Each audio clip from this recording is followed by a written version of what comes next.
I've got nothing to wear. This is a sentence every woman can relate to. I used to stand in front of a gorgeous wardrobe, feeling so spoiled for always wanting more. Well, guess what? It's not you. This is a market failure. My solution was to create a digital currency called diamonds.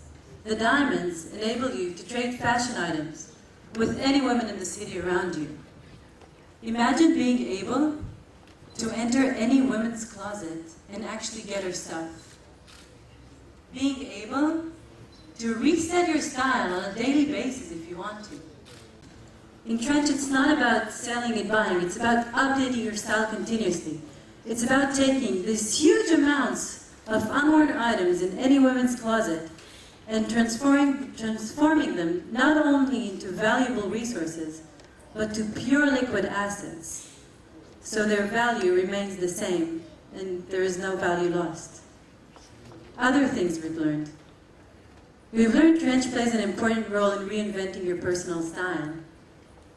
It allows you to experiment with fashion without the risk of committing to a shopping accident. What else? Our users say their shopping behavior has completely changed. When you go to a store, you no longer buy one item. Every dress, necklace, shoes you get become a chain of future items to trade on Trench.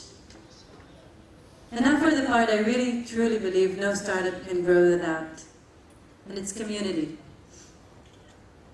Women love when other women are wearing their stuff and appreciating their style.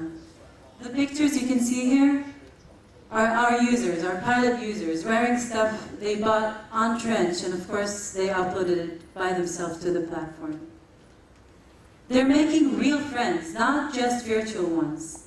They're throwing Trench fashion swap parties across town, inviting both their friends, but also women who used to be complete strangers before.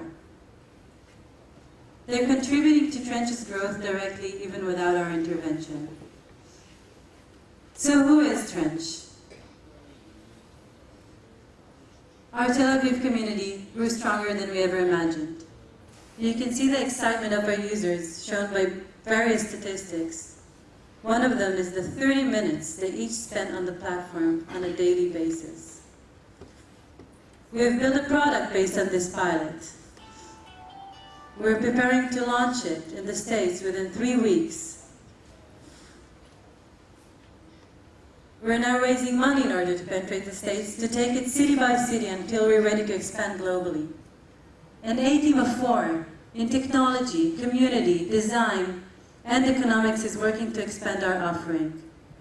Millennials prefer accessibility over ownership, and the fashion industry is way too slow to respond. In Trench, we're positioned to lead this revolution, aiming to become a global network of style. We don't just match the millennials' consumption patterns, but also their desire to influence and impact others. Thank you so much. I'll jump in first. You talked a little bit about community and how important that is, especially in this space, which is definitely right. You've ran a 1,000-person pilot. What did you learn from that pilot that can enable you to build those communities in other places, especially you're talking about going to the US, right? Building a 1,000-person pilot in Tel Aviv is going to be very different than building pilots or building your business in other cities, especially in the US. What do you learn from that pilot that you think you can apply? And also, what are some of your user acquisition or community building strategies that you're going to take when you launch in a few weeks? So the major part is that we've learned a lot and we're still learning. The purpose of entering the States at such an early stage is because we want to be where our audience, where our target audience is, and learn as fast as we can from them as well. So we did learn that the major challenge that we have is hitting critical mass and understanding how to reach it as fast as possible. So we've learned in Trench what it does to, like, what critical mass is, how to get the first users on board, how exclusivity can help, and how fast it can grow when we have that critical mass. And in the United States, I guess it would be tweaking this exactly. The key here is really the KPIs. Can you share with us more KPIs, just those 30 minutes, What would you like to know? everything that you could share? Prefer not to share much. I can say that our conversion rate is 45%, meaning that every woman that actually checked us trench even once was likely to 45% to upload an item. Out of these 45%, 90% of the girls who uploaded a photo actually converted completely and made a purchase. 24% of them were active on a daily basis, every day. The 30 minutes was total for all the users. What else? They're making 3 purchases a month. Do you have an idea of how much it costs you to bring a customer? We didn't spend any money on marketing at all. Actually, to hit this successful pilot, we only spent 5,000 shekels in total. What is the revenue model? So basically, of course, we're aiming to hit a very, very big market, which is the unworn items. It's a huge unutilized market. So right now we're focusing on gaining users, really understanding how to hit the critical masses in every city until we're ready to scale. We want to implement the business model when we do, and there are multiple options: affiliation, subscription, in-app purchases, complementary services. Yes, there are a lot more, but we'll know the best one when time comes. So I think I once asked you this question. In Israel, where the pilot's really successful, there's no competition. In the United States, there's Poshmarks.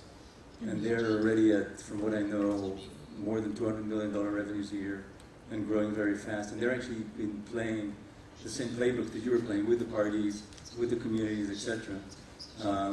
How do you go and tackle what is a decent competitor that's already got scale across the ocean? So just like Poshmark, there are actually a lot others. They're not alone in this competition. And the main thing is basically that they're not solving the same problem that we do. Poshmark, for one of you that don't know, they allow you to monetize your items by selling them to other users. But that means that you don't get to actually shop without spending money. You don't get this infinite wardrobe.